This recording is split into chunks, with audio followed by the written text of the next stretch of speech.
every situation, not just in Nigeria, but elsewhere around the world, when protests and riots, whatever happen, banks seems to be a very soft target, a sitting target, as it were. I guess so. And this doesn't speak to the protest or the relevance of the protest. It just talks about the losses that have occurred as a result of the protest. For the banks, as Rotus pointed out, I just want to itemize the kind of losses some of the banks incurred. We had the fiscal destruction of the ATM for some banks, and for some banks also the content of the ATMs were also lost. There are also some banks. You had the fiscal branch buildings where the facade was destroyed, and for some other banks also the contents of the branch buildings were stolen, like the computers and laptops and so on and so forth. And then, as you saw in the picture, also the other thing is that motor vehicles were easy pick for the rioters, and so for the banks, the loss is colossal. I must put it out there that over the weekend, the Central Bank of Nigeria sent a template to the banks to fill out, to itemize their losses, and then for submission to Central Bank of Nigeria. And I guess from there, we will know the quantum of the losses that the banks have incurred. If you allow me, I want to stretch this a little further, yes, because the issue that comes out there is actually the role of insurance. The role insurance has to play in this stuff. For the fiscal loss, of cash, that's very direct. So the cash for banks are insured. So the loss is direct, and that is not contestable. But that's with the NDIC. It's not contestable.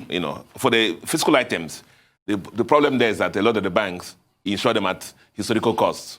And so what you have is that the replacement costs may not be equate the claims from the insurance company.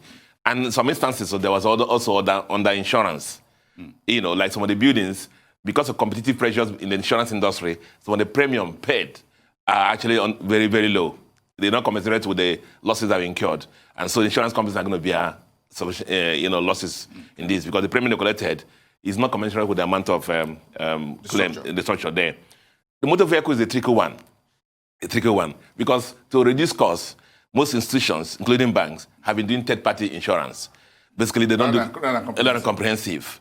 And so what I've been doing is what they call self-insurance, setting up sinking funds, basically putting the fund in there without paying it out into insurance companies. But the problem there again is the fact that the sinking funds have been set at historical costs. Do you recall the kind of inflation that are taking place in our country? And so and exchange rate adjustments by the central bank. So to replace those, they're going to lose liquidity, of course, by taking money from those sinking funds. But because they've been making the provisions to those single funds at the historical costs, the replacement cost of the vehicles now is going to be in the roof. Yes. And so for them, those are the major issues for the banks.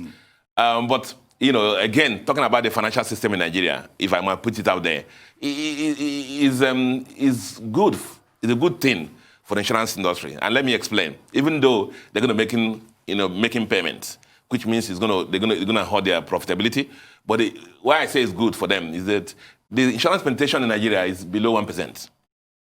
In Nigeria, below 1%.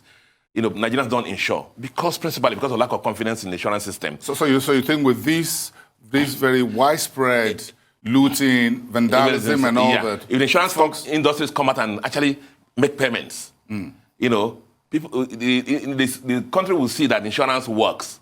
Okay. And perhaps those who are not insured in their stores or whatever will see this now that there could be... Yes, that insurance works, and they'll be attracted to actually make insurance. So this could be a backdoor benefit for the insurance industry. So if I'm in the insurance industry now, I will ride on this to actually expand, because they actually said insurance penetration in Nigeria is less than 1%. And the major limiting factor has been the lack of trust. You make your premiums, and when the claims are due, they're looking at the fine prints. And then, so a lot of that, because of that, people don't make insurance. So for me, that's the bigger picture for me.